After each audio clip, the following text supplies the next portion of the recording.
एक खळबळ उडालेली आहे. त्या एक छोट्या चिमुकलीवर जो अत्याचार झालेला आहे नरसापूरच्या ठिकाणी, हा जो बलात्कार त्या नालायक माणसाने केलेला आहे त्याला फाशी व्हावी असं सगळ्यांच्या मनात आहे.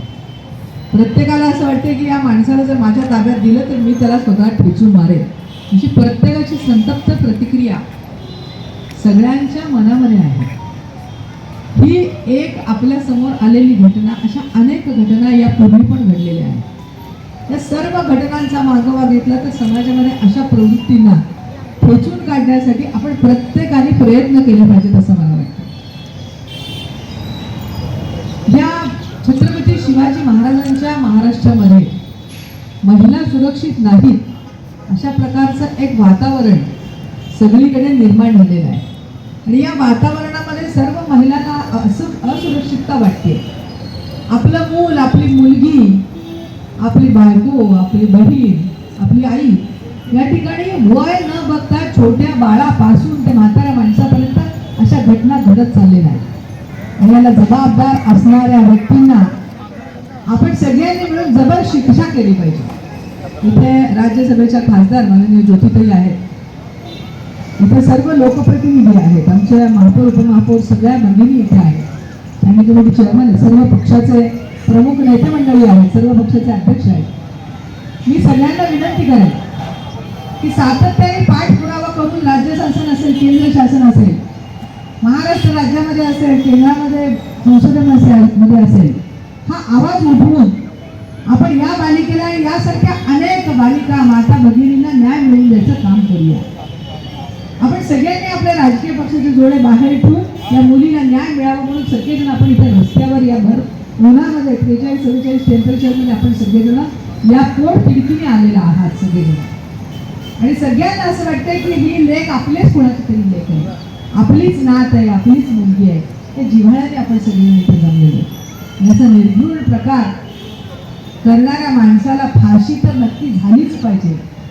पूर्वी मला असं वाटलं क्षणभर की पूर्वी छत्रपती शिवाजी महाराजांनी अशा अनेक घटनांमध्ये जेव्हा महिलांवरती अत्याचार झाले तेव्हा कोणाचे हात तोडले, रांजाच्या पाटलाचे हात पाय तोडले, हत्तीच्या पायाखाली दिलं, कोणाला काय काय शिक्षा केला, कडेलोट केला.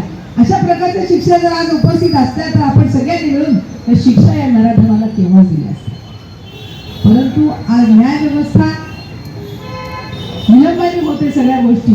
त्यामुळे माझी सगळ्या लोकप्रतिनिधींना आणि अध्यक्षांना विनंती आहे की आपण सगळे मिळून राज्याकडे आणि केंद्राकडे याचा पाठपुरावा करू आणि लवकरात लवकर फास्ट्रॅक कोर्टामध्ये अशा प्रकारच्या केसेस, ही नरसापूरची एक घटना आत्ता आपल्या डोळ्यासमोर, अशा अनेक घटना यापूर्वी पण झालेल्या आहेत. या सगळ्या घटना ज्या आहेत, सगळ्या केसेस ज्या आहेत त्या लवकरात लवकर निकाली काढून दोषी माणसाला ताबडतोब फाशी दिली पाहिजे अशा प्रकारचा आपण पाठपुरावा करूयात. माझं ज्योतिताईंचं सकाळीच बोलणं झालं की आपण आंदोलनं करतो, आपण मोर्चे काढतो, निषेध व्यक्त करतो, परंतु याचा पाठपुरावा करून हे कडीला नेण्याचं काम आहे. आपण लोकप्रतिनिधी आहोत तर हे आपलं काम आपण तातडीने हाती घेतलं पाहिजे. त्या माऊलीला, तिच्या आईला, तिच्या वडिलांना, त्या लेकराला न्याय मिळवून देण्याचं आपलं सगळ्यांचं कर्तव्य आहे.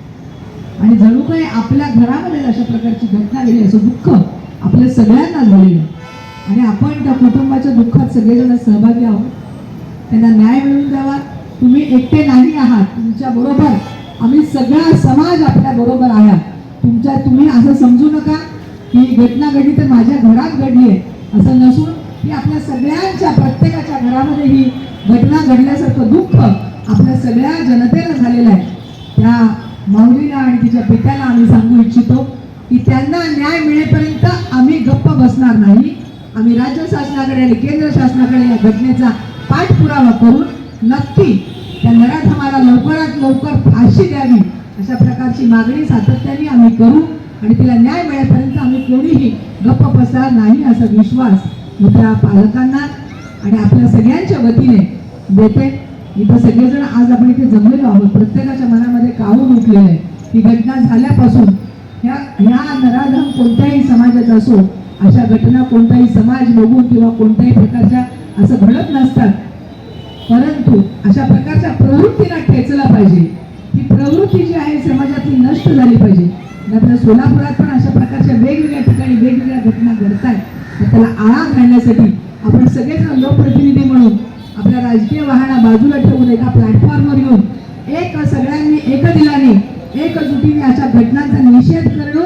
आज आपण गप्प बसायचं नाहीये, तर सर्वांनी या गोष्टीचा पाठपुरावा करण्यासाठी शासनाकडे जाऊन आपल्या मागण्या मान्य करून लवकरात लवकर मोदीताईंनी आपल्याला पण विनंती केली की लवकरात लवकर या सगळ्या घटनांचा केंद्र शासनाकडे आणि राज्य शासनाकडे आपण पाठपुरावा करूया आणि ह्याला छडा लावू.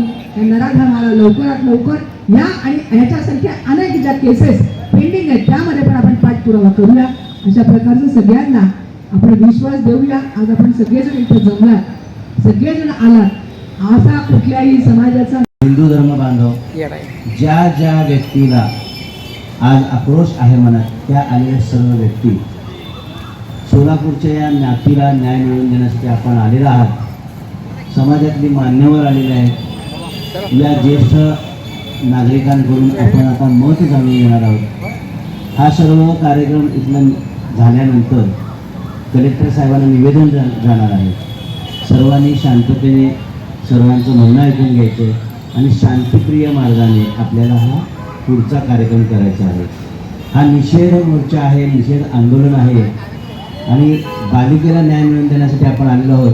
मी रोहिणीताईंना विनंती करतो की पुढचं सगळं सूत्र त्यांनी सांभाळावं आणि ज्येष्ठांचं मार्ग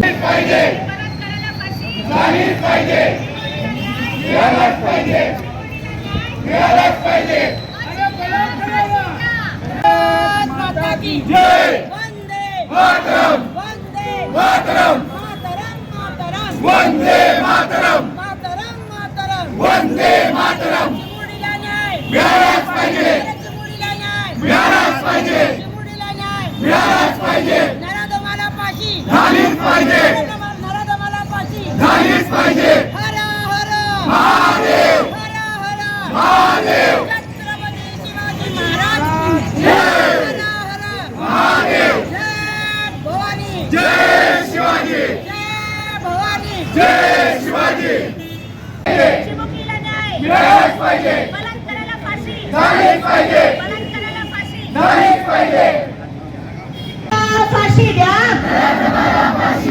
छत्रपती शिवाजी महाराज की जय छत्रपती संभाजी महाराज की जय डॉक्टर बाबासाहेब आंबेडकरांचा अरे फाशी द्या फाशी द्या फाशी द्या अरे फाशी द्या फाशी द्या अरे फाशी द्या फाशी द्या फाशी द्या अरे फाशी द्या फाशी द्या अरे फाशी द्या फाशी द्या फाशी द्या अरे फाशी द्या फाशी द्या फाशी द्या अरे फाशी द्या फाशी द्या फाशी द्या